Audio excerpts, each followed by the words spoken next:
Hello friends, welcome to பாண்டியநாட் சமையல். இன்னைக்கு நம்ம பார்க்க போற ரெசிபி என்னன்னு பாத்தீங்கன்னா ராகி இனிப்பு சேமியா எப்படி பண்ண போறோங்கிறத பார்க்க போறோம்.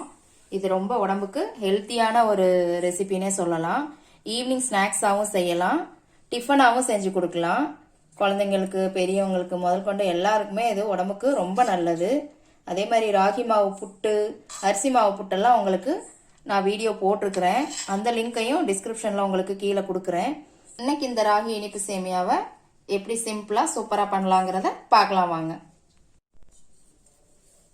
இப்போ ஒரு பாத்திரத்துல கொஞ்சம் தண்ணி ஊற்றிக்கலாம். அதில் ஒரு 1/4 ஸ்பூன் உப்பு போட்டுக்கோங்க. இப்போ இதை நல்லா கலந்து விட்டுக்கோங்க. இப்போ இதில் இந்த ராகி சேமியாவை போட்டுடலாம். நான் இன்னைக்கு அணில் ராகி சேமியா தான் எடுத்துருக்கிறேன். நீங்கள் எந்த பிராண்டு வேணாலும் எடுத்துக்கோங்க. இப்போ இது மூழ்கிற அளவுக்கு தண்ணி ஊற்றிக்கலாம். இது ஒரு 2 நிமிஷம் ஊறினா போதுங்க. 2லேருந்து 3 நிமிஷம் மட்டும் ஊறினா போதும். பாருங்கள், ஊறிடுச்சு. 2 நிமிஷம் ஆயிடுச்சு. 2 நிமிஷத்துக்கு மேலே ஊற வைக்காதீங்க, நொச நொசன்னு போயிடும். இப்போ இதை வடிகட்டி எடுத்துக்கலாம். இந்த மாதிரி நல்லா வடிகட்டி எடுத்துக்கோங்க, தண்ணி இல்லாமல். இப்போ இட்லி பாத்திரத்தில் தண்ணி ஊற்றி சூடாயிருச்சு. நம்ம இந்த தட்டில் இதை எல்லாத்தையும் போட்டுடலாம். இப்போ தட்டில் எல்லாத்தையும் போட்டாச்சு. இப்போ நம்ம மூடி வச்சிடலாம். ஒரு 5 நிமிஷம் வேகட்டும். சீக்கிரம் வெந்துடுங்க, இது 5 நிமிஷம் போதும். ஒரு 5 நிமிஷம் ஆயிடுச்சுங்க. இப்போ நம்ம வெந்துருச்சான்னு பார்த்துடலாம். நல்லா வெந்துடுச்சு. இப்போ கேஸ் ஆஃப் பண்ணிடலாம். இப்போ இதை ஒரு தட்டில் எடுத்து மாற்றி வச்சிடலாம். இப்போ ஒரு பிளேட்டில் நான் எடுத்து வச்சிட்டேங்க. இது கொஞ்சம் ஆறட்டும். ஆறுனதுக்கப்புறம் நம்ம உதுத்து விட்டாதான் உதிரி உதிரியாக வரும். சூட்டோட அப்படியே உதுத்து விட்டீங்க அப்படின்னா கட்டி கட்டியாக இருக்கும்.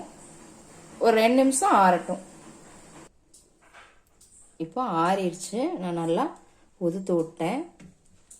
இப்போ இதை ஒரு பாத்திரத்தில் மாற்றிடலாம். இப்போ இதில் நம்ம நாட்டு சக்கரை கலந்துக்கலாம். இன்னைக்கு நம்ம நாட்டு சக்கரை பாதி, சுகர் பாதி கலந்துக்கலாம். ரொம்ப டேஸ்டாக இருக்கும்.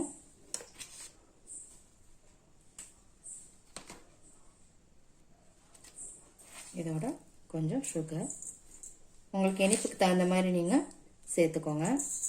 இது ரொம்ப ஹெல்தியான ஒரு டிஷ்ஷுங்க. ஈவினிங் ஸ்நாக்ஸாகவும் நீங்கள் பண்ணி கொடுக்கலாம், டிஃபனாகவும் செஞ்சு கொடுக்கலாம், டக்குன்னு செஞ்சிடலாம். இதோட துருவின தேங்காய். இப்போ இதை எல்லாத்தையுமே நம்ம போட்டதுக்கப்புறம் மிக்ஸ் பண்ணிக்கலாம்.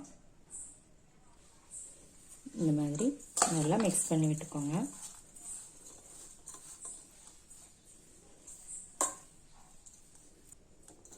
எல்லாமே நல்லா மிக்ஸ் பண்ணியாச்சுங்க. அவ்வளோதான், சிம்பிளான ராகி சேமியா டிஃபனே ரெடி பண்ணியாச்சு.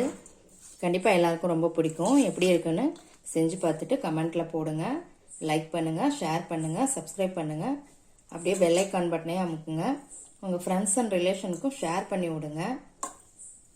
மறுபடியும் வேற ஒரு ரெசிபியோட சந்திக்கலாம் ஃப்ரெண்ட்ஸ்.